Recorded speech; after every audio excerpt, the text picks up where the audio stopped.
तो भरत कैसे है, तो भरत कहाँ है, एक आश्रम में जैसे संत महात्मा रहते हैं। और वो खाते क्या है, एक गैया रखे हैं, गैया मैया को, और उसको जौ खिलाते हैं। तो गाय मैया के गोबर में जो जौ बचा रह जाता है उसको धुलवाते हैं, और धुला करके फिर उससे जो आटा से रोटी बनती है उसको खाते हैं। तो यहाँ पे लोग पूछते हैं क्यों, इसके लिए कि अन्न में भी दोष होता है, और गैया मैया के पेट से जब वो निकलता है तो निर्दोष हो जाता है। क्योंकि उनको डर था कि कहीं मेरी बुद्धि में विकार न आ जाए और हमें राजगद्दी का मोह न आ जाए, इसलिए इतना बड़ा त्याग किए थे। तब उनका नाम पड़ा है भरत। भरत जैसा जो है भाई कोई मिलने वाला नहीं है। एक भैया को विभीषण भी है, रावण का कल्याण कर दी, बोलो राधे राधे। इसलिए भरत जैसा दूसरा भाई नहीं हुए हैं। ऐसे कहते हैं कि हरि अनंत हरि कथा,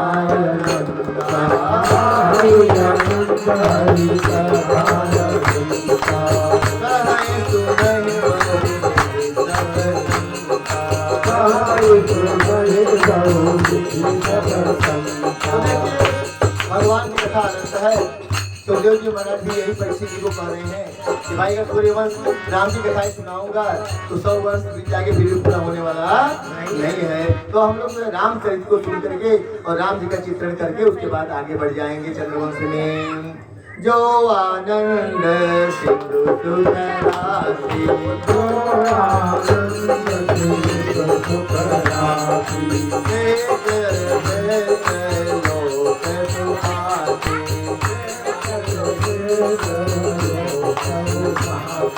जो सुख धाम राम असनामा, जो सुख धाम राम असनामा, अखिल लोक नायक वृंदामा, अखिल लोक बता रहे हैं कि राम जी आनंद के सुख राशि, मतलब ये जो संसारी सुख हमको आपको दिखाई देता है, भौतिक सुख जो है, या किसी को लगता है कि हमारा बेटा बहुत अच्छा पढ़ लिख के जब कलेक्टर बन जाएगा तो हमें बहुत सुख मिलेगा, बहू आ जाएगी तो बहुत सुख मिलेगा, लेकिन यह सुख मिथ्या है। कैसे?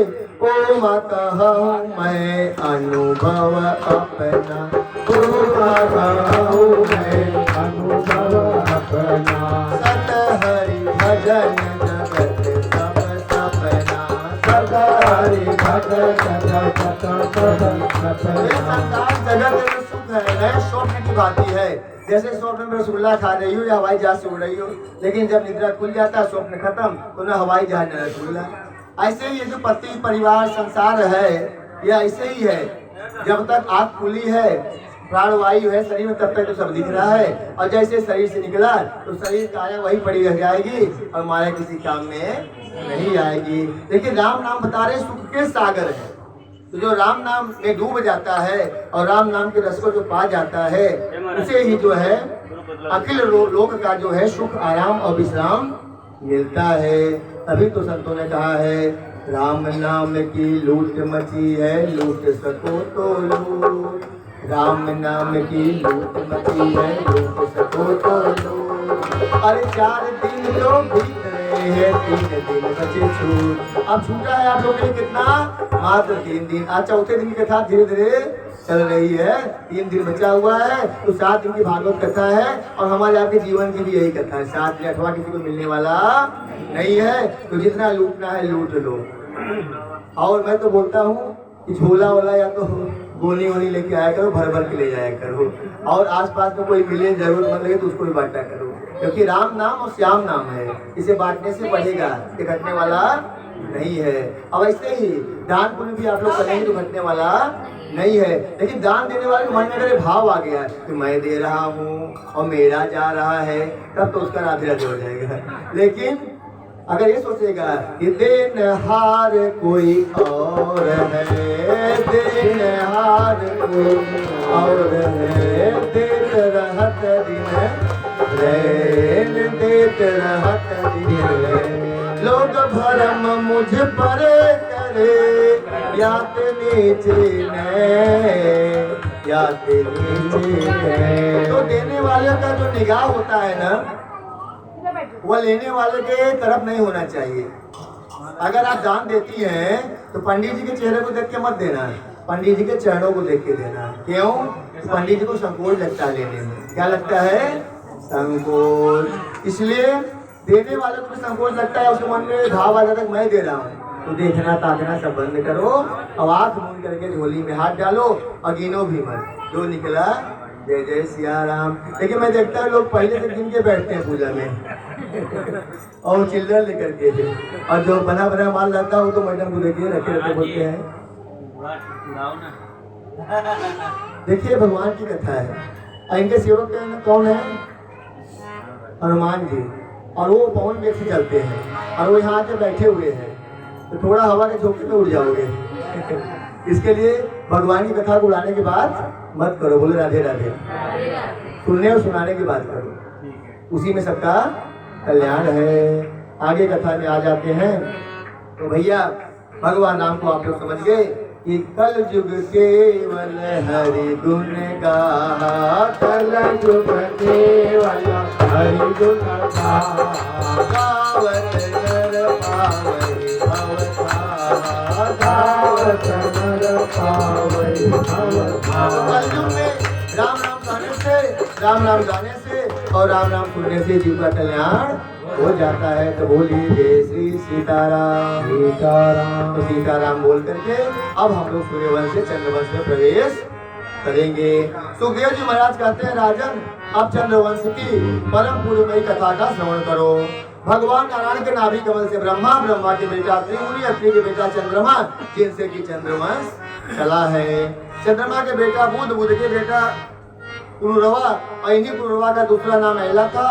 राजा एला का विवाह उर्वशी अप्सरा से आगे चल करके हुआ, और बता रहे हैं कि उनसे सुतायु, सत्यायु, रय, जय, विजय आदि 6 बेटा हुए।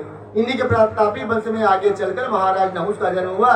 नहुष के यति, याति, संयाति, आयाति, बियाति, कीर्ति आदि 6 बेटा हुए। उनमें सबसे बड़ा बेटा यति सन्यासी हो गया।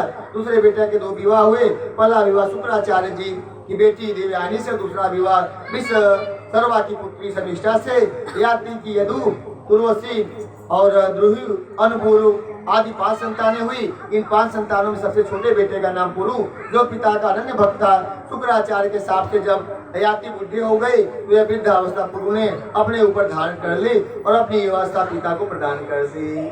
देखिए ऐसे ऐसे बेटे हुए हैं, धन संपत्ति सब बांटता है, लेकिन उसने पिता का बुढ़ापा ही बांट लिया और अपने ऊपर ले लिया और अपना जवानी जो है पिताजी को दे दिया कि हमारे पिताजी सुख से रहे। जो घुटना उठना में सब दर्द कर रहा है उनका दर्द दूर हो जाए। बोले ऐसे पितृ भक्त की जय हो। इसलिए याति ने पुरु को ही चक्रवर्ती सम्राट घोषित किया और बड़े पुत्रों को स्थापित किया, तुम्हारे वंश में कोई चक्रवर्ती नहीं होगा। सुखदेव जी कहते हैं परीक्षित, पुरु वंश में ही राजा दुष्यंत का जन्म हुआ। इनके बड़े ही प्रतापी पुत्र भरत हुए, जो बचपन में सिंहों से क्रीड़ा किया करते थे। इसी प्रतापी वंश के राजा रक्ति देव हुए, जिन्होंने सूखा पड़ जाने पर प्रजा में अपना सर्वस्व खजाना लुटा दिया और 49 दिन तक स्वयं भूखे बैठे रहे। बताइए, एक राजा थे जिनका नाम था रंती देव। वह प्रजा को पुत्रों की भांति मानते थे। जब सूखा पड़ा तो सारा धन धान जो था प्रजा के ऊपर लुटा दिए और 49 दिन भूखे पड़े रहे। और यहाँ जब कोरोना काल आया था तो जो सेठ थे वो सब जो है बंद करके ताला मार दिए। हम बोले महाराज क्यों धंधा नहीं कर रहे हैं? बोले भाव बढ़ेगा तो बेचेंगे। बोलो राधे राधे। उस समय तो खोल देना चाहिए था, ले जाओ भाई। कैसे?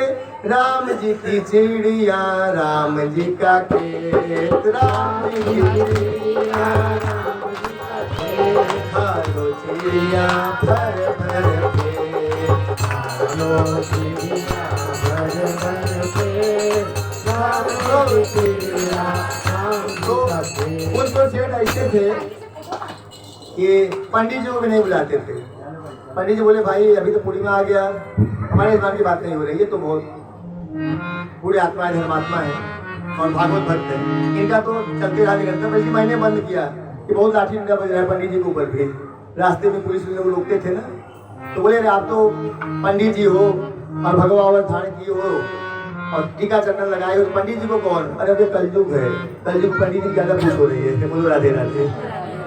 क्योंकि जो शूद्र है या जो नास्तिक है, जो कि धर्म को नहीं मानते, भगवान को नहीं मानते, तो पंडित जी को घंटा मानेंगे। बोलो राधे राधे। वो तो ढूंढते रहते पंडित जी मिले हैं, इसके लिए वो पंडित जी का चालान ज्यादा काटते हैं। तभी प्रभु जी बोलते चलो राम जी के नाम पे कटने दो, क्योंकि राम जी के नाम पे कटे तो कहीं ना कहीं जुड़ेगा, वो हमको मिलेगा। कैसे मिलेगा? दिन पढ़े सवायो। हीराबाई गाई थी ना, ये कभी कम होने वाला नहीं है। आगे बता रहे हैं कि राजा जब 49 दिन तक स्वयं भूखे बैठे रहे, ऐसे प्रतापी पुरुवंश में परीक्षित तुम्हारा भी जन्म हुआ है, तुम पुरुवंशी हो। कौन है वो? पुरुवंशी। परीक्षित जी पुरुवंशी हैं।